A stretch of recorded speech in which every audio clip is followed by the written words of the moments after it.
सभी सल्लू भाई के फैंस को मेरा सलाम। ईद की ढेरों बधाइयाँ। मेरा नाम है राहुल और आपका रील्स पे स्वागत है। जंगल से एक दिन गुजरते समय हाथी गलती से चींटी के घर से टकरा जाता है। बात बड़ी नहीं थी। वो चाहता तो मुड़कर चींटी के घर को दोबारा ठीक कर सकता था। उसके लिए कौन सी बड़ी बात थी, पर वो अकड़ में आगे बढ़ जाता है। उस दिन चींटी सब कुछ छोड़ छाड़ कर हाथी के पीछे पड़ जाती है, उस ऊंची अकड़ को जमीन का स्वाद चखाने। अपने सल्लू भाई की कहानी भी कुछ ऐसी ही है।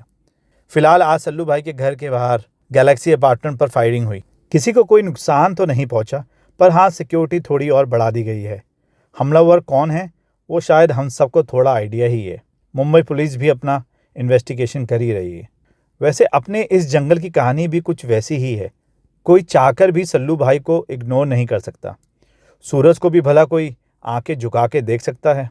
हम सभी को मालूम है क्यों वैष्णवी समाज सल्लू भाई को पसंद नहीं करता। एक काले हिरन के शिकार की कहानी जो 98 से शुरू हुई थी, तब से लेके अब तक वो 5 साल का लॉरेंस बिश्नोई भी 31 साल का हो चुका है, जो उस जंगल की कहानी के चींटी के किरदार को बेखूबी निभा रहा है। सवाल बस अब यही है कि क्या चला जाएगा सल्लू भाई का, अगर वैष्णवी समाज से माफ़ी मांगकर एक नए हिरन के जोड़े को लाकर उसी समाज को भेंट कर दिया जाए। वैसे हमारी वाइल्ड लाइफ से बहुत से स्पीशीज़ तेज़ी से एक्सटिंक्ट हो रहे हैं। उनको बचाने में अगर हम आगे नहीं आएंगे तो कौन मानेगा कि हम इस धरती पे सबसे एडवांस सिविलाइजेशन है। बीइंग ह्यूमन सिर्फ कपड़ों पे लिखवाने से सही में कोई इंसान रियल ह्यूमन नहीं बन जाता।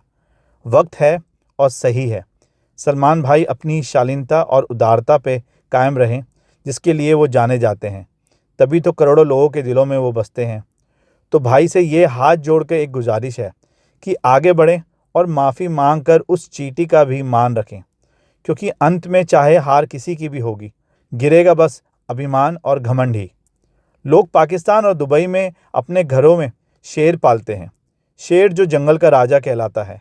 तो जब जंगल के राजा का इंसानों द्वारा पालना इतना आसान है, तो हम श्योर काले हिरन के जोड़े को वैष्णवी समाज को भेंट करने में और उनसे माफ़ी मांगने में कोई बड़ी बात नहीं होगी। आपको अगर वीडियो अच्छी लगी हो तो प्यार दें और ये मैसेज भाई तक पहुंचाएं, क्योंकि हम सब ही बचपन से उन्हीं के फैंस हैं और उनका मार्गदर्शन करना हमारा फ़र्ज़। Thanks for watching my channel.